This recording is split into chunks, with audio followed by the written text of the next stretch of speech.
Les collectivités territoriales ont un rôle déterminant à jouer dans la réduction des gaz à effet de serre. Si par exemple je veux me passer de ma voiture individuelle, j'ai besoin de pistes cyclables qui soient bien sécurisées, ou alors j'ai besoin de TER réguliers, bien cadencés. Ça repose sur l'action des collectivités territoriales. Si je veux me passer de ma chaudière à gaz, je peux essayer de me raccrocher à un réseau de chaleur urbain. Ça repose sur l'action des collectivités territoriales. La rénovation énergétique des gymnases, des écoles, des collèges, des lycées, des bâtiments administratifs, pour économiser de l'énergie et aussi éviter que ce soit des bouilloires l'été, ça repose sur l'action des collectivités territoriales. Tout ceci a un coût.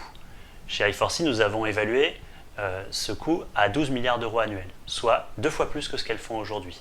La question qui se pose, c'est maintenant comment le finance-t-on ?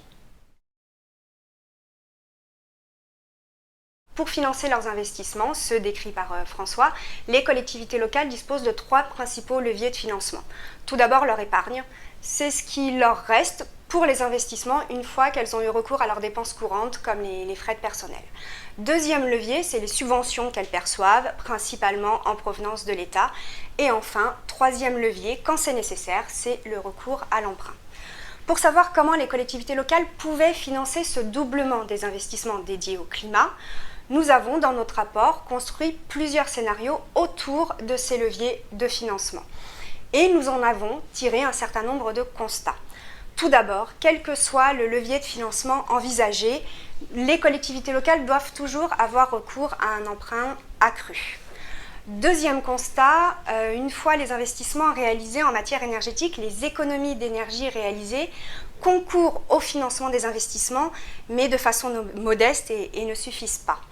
Troisième constat, le scénario qui fait appel à une mobilisation accrue des ressources propres des collectivités locales est celui qui permet de dégager le plus de marge de manœuvre financière.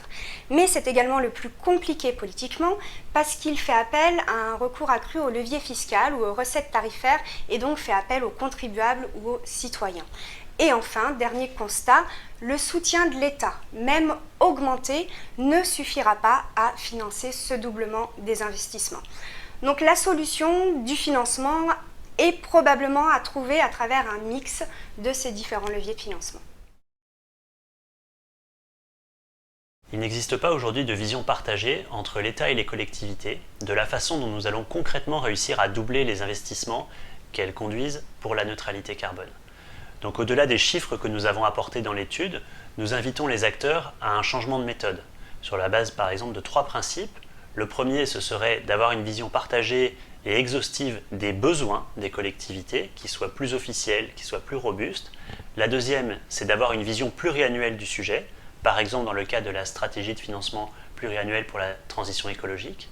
Et la troisième, enfin, c'est d'avoir plus de transparence des collectivités sur ce qu'elles font ou ne font pas pour le climat, plus de transparence de la part de l'État sur ce qui est attendu des collectivités et comment on peut le financer.